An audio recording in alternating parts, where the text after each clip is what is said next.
नमस्कार दोस्तों, DHP news channel में आपका हार्दिक स्वागत है। हिमाचल प्रदेश के आज के मुख्य समाचार आपको विस्तार पूर्वक बताएंगे। खबरों की शुरुआत करने से पहले आप सभी से निवेदन है कि डीएचपी न्यूज को सपोर्ट करने के लिए आप मेंबरशिप ज्वाइन करें। आपके सपोर्ट से हमें और बेहतर कंटेंट बनाने और आप तक सही खबरें पहुंचाने का मौका मिलेगा। तो पेश हैं आज के मुख्य समाचार। हिमाचल में फिर बरसेगी आफत, 5 जिलों में ऑरेंज अलर्ट, 3 दिन नहीं मिलेगी राहत। हिमाचल प्रदेश में मानसून का कहर जारी है। प्रदेश भर में पिछले 2 दिन से रुक रुक कर बारिश हो रही है। अब एक बार फिर मानसून अपना रौद्र रूप दिखा सकता है, जिससे आने वाले 2 दिनों में राज्य के कुछ हिस्सों में भारी बारिश की चेतावनी जारी की गई है। सोमवार के लिए मौसम विभाग ने 5 जिलों में भारी बारिश का ऑरेंज अलर्ट जारी किया है। इस दौरान ऊना, हमीरपुर, कांगड़ा, कुल्लू और सिरमौर जिला में भारी बारिश हो सकती है। लगातार हो रही बारिश से कई क्षेत्रों में जनजीवन बुरी तरह प्रभावित हो रहा है। मौसम विभाग के अनुसार 6 अगस्त को राज्य भर में येलो अलर्ट रहेगा, जबकि 7 अगस्त से किसी प्रकार का मौसम अलर्ट प्रभावी नहीं रहेगा। बीते कुछ दिनों से प्रदेश के अलग अलग हिस्सों में हल्की से भारी वर्षा दर्ज की गई है। रविवार को जहां ऊना जिले में बारिश नहीं हुई, वहीं शिमला, धर्मशाला, मंडी, चंबा और अन्य क्षेत्रों में हल्की से मध्यम बारिश हुई। नीली बत्ती के साथ लिखा था पुलिस, जांच करने पर हुआ बड़ा खुलासा। हिमाचल प्रदेश में कई बार बाहरी राज्यों से आने वाले लोग अपने आप को फर्जी बड़े अधिकारी बताकर रौब झाड़ने का प्रयास करते हैं। कई बार तो यह लोग अपनी गाड़ियों पर झूठ का ही पुलिस, विधायक या कुछ और लिखवा कर आते हैं, ताकि हिमाचल में पुलिस प्रशासन उनकी आवभगत करे। लेकिन ऐसे लोग हिमाचल पुलिस की नज़र से बच नहीं पाते हैं। ऐसा ही एक मामला ऊना जिला के गगरेट से सामने आया। दरअसल गगरेट में एक पंजाब नंबर की गाड़ी पहुंची थी। गगरेट पहुंचने पर इस संदिग्ध कार को देखकर ड्यूटी पर तैनात पुलिसकर्मियों को शक हुआ। कार के आगे और पीछे बड़े बड़े अक्षरों में पुलिस लिखा हुआ था और छत पर नीली बत्तियां भी लगी थी। जैसे ही पुलिस ने चालक को रोकने का इशारा किया, उसने वाहन की रफ्तार बढ़ाकर भागने की कोशिश की। पुलिस ने तत्परता दिखाते हुए क्षेत्र में नाकाबंदी कर दी और कुछ ही देर में मुबारकपुर बैरियर पर उस वाहन को पकड़ लिया गया। पुलिस जांच में सामने आया कि कार का चालक ना तो पुलिस विभाग से जुड़ा है और ना ही उसके पास इस पहचान को इस्तेमाल करने का कोई वैध अनुमति है। आरोपी की पहचान रंजीत सिंह, निवासी भगवान नगर, ढोलवाल, लुधियाना, पंजाब के रूप में हुई। लॉटरी योजना पर अनुराग ने घेरी सुक्खू सरकार, बोले आम जनता की जेब में डाका डालने की तैयारी। हिमाचल प्रदेश में कांग्रेस सरकार द्वारा राज्य में दोबारा लॉटरी प्रणाली शुरू करने के निर्णय पर सियासी बवाल थमने का नाम नहीं ले रहा है। पूर्व केंद्रीय मंत्री और हमीरपुर से सांसद अनुराग सिंह ठाकुर ने इस फैसले को लेकर सरकार पर तीखा हमला बोला। उन्होंने आरोप लगाया कि कांग्रेस सरकार प्रदेश को आर्थिक बदहाली की ओर धकेलने के बाद अब लॉटरी के जरिए आम जनता की जेब पर डाका डालने की तैयारी कर रही है। अनुराग ठाकुर ने कहा कि सुक्खू सरकार का यह कदम हिमाचल की भोली भाली जनता को गुमराह करने वाला है।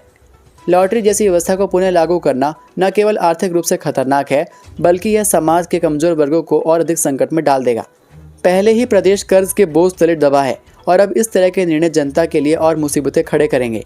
उन्होंने दावा किया कि प्रदेश पहले ही 1 लाख करोड़ रुपए से अधिक के कर्ज में डूब चुका है और सरकार के पास कोई ठोस आर्थिक नीति नहीं है।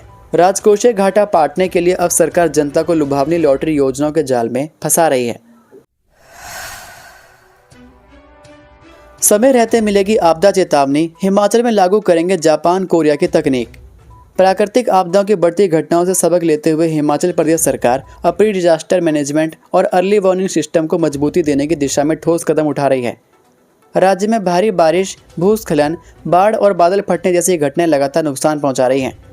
ऐसे में समय रहते चेतावनी देने वाला तंत्र विकसित करना अब सरकार की प्राथमिकता बन चुका है। इस दिशा में हाल ही में एक बड़ा प्रयास उस समय हुआ जब प्रदेश के लोक निर्माण मंत्री विक्रमादित्य सिंह ने शहरी विकास विभाग की एक टीम के साथ जापान और दक्षिण कोरिया का दौरा किया। इस दौरान प्रतिनिधिमंडल ने दोनों देशों के आपदा प्रबंधन मॉडल, तकनीकी व्यवस्था, अर्ली वार्निंग सिस्टम और राहत कार्य की कार्यप्रणाली का गहन अध्ययन किया। उन्होंने बताया कि हिमाचल सरकार केंद्र सरकार से मिलकर प्रदेश में अर्ली वार्निंग सिस्टम की स्थापना के लिए सहयोग प्राप्त करने की दिशा में कार्य कर रही है। इससे प्रदेश में संभावित आपदाओं से पहले अलर्ट जारी कर जन धन की हानि को न्यूनतम किया जा सकेगा। गलू में कार और निजी बस में टक्कर, लावारिस पशु के सामने आने से हुई घटना। हिमाचल प्रदेश के हमीरपुर स्थित बड़सर के थाना क्षेत्र के अंतर्गत गलू में देर शाम निजी बस और कार में टक्कर हो गई।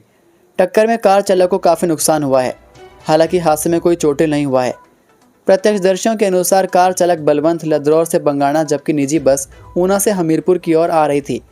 गलों के पास कार के सामने अचानक लावारिस पशु आ गया, जिससे कार चालक ने नियंत्रण खो दिया और कार अनियंत्रित होकर सामने से आ रही बस से टकरा गई, जिससे हादसा घटित हुआ।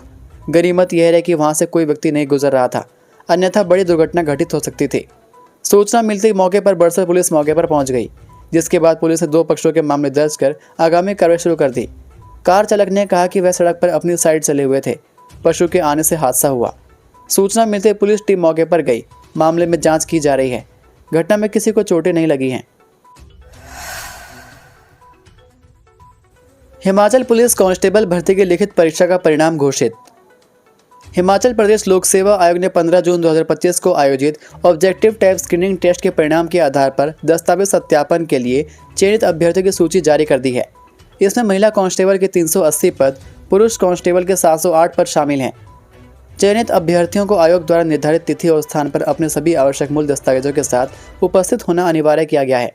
आयोग ने यह स्पष्ट किया कि यह सूची केवल प्रारंभिक चयन सूची है। अंतिम नियुक्ति केवल दस्तावेज सत्यापन और अन्य सभी शर्तों की पूर्ति के बाद ही सुनिश्चित की जाएगी। यदि किसी अभ्यर्थी के दस्तावेज कुछ गड़बड़ी पाई जाती है तो उसकी उम्मीदवारी स्वतः निरस्त कर दी जाएगी। भूस्खलन से 8 घंटे बंद रहा पांवटा साहिब शिलाई NH 707, यात्रियों और मरीजों ने झेली परेशानी।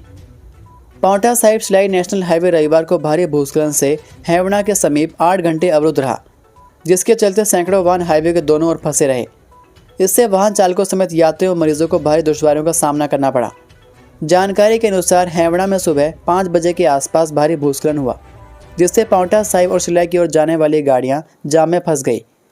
शिलाई विधानसभा क्षेत्र के समाज सेवी नाथूराम चौहान ने बताया, नेशनल हाईवे बंद होने से 2 एम्बुलेंस जाम में फंसी रही। इससे मरीजों का मर्ज और अधिक बढ़ गया। आपको बता दें कि पिछले 3.5 वर्षों से नेशनल हाईवे के निर्माण का कार्य चल रहा है। हाईवे पर पहाड़ी से मलबा और चट्टानें गिर रही हैं, लिहाजा इस हाईवे पर सफ़र खतरे से खाली नहीं है। कुछ दिन पहले ही यह नेशनल हाईवे उत्तरी गाँव के पास बड़ी बड़ी चट्टानें गिरने और भारी भरकम मलबा आने से बार बार बंद हुआ, लिहाजा हाईवे लोगों के लिए परेशानी का सबब बना हुआ है। लोगों का आरोप है कि इसके निर्माण में जुटी कंपनियां हाईवे बहाल करने में कई घंटे का समय लगा रही हैं, जिससे मुसाफिरों को परेशानी ज़्यादा बढ़ रही है। उधर कफोटा के SDM OP ठाकुर ने बताया कि हाईवे बहाल कर दिया गया है। उन्होंने बताया कि भूस्खलन की सूचना मिलते ही हाईवे को बहाल करने के लिए कंपनी को निर्देश दे दिए हैं। ये थे आज के मुख्य समाचार। हिमाचल प्रदेश की बड़ी खबरें रोजाना जानने के लिए सब्सक्राइब कीजिए DHP न्यूज़ चैनल को और बेल आइकन पर क्लिक करें, जिससे आपको प्रदेश की बड़ी खबरें हमारे द्वारा मिलती रहें। वीडियो को लाइक और शेयर ज़रूर कीजिए और आप हमारी वीडियो कौन से शहर से देख रहे हैं नीचे कमेंट करके ज़रूर बताइए। वीडियो में अंत तक बने रहने के लिए आपका बहुत बहुत धन्यवाद। जय हिंद, जय भारत, जय हिमाचल।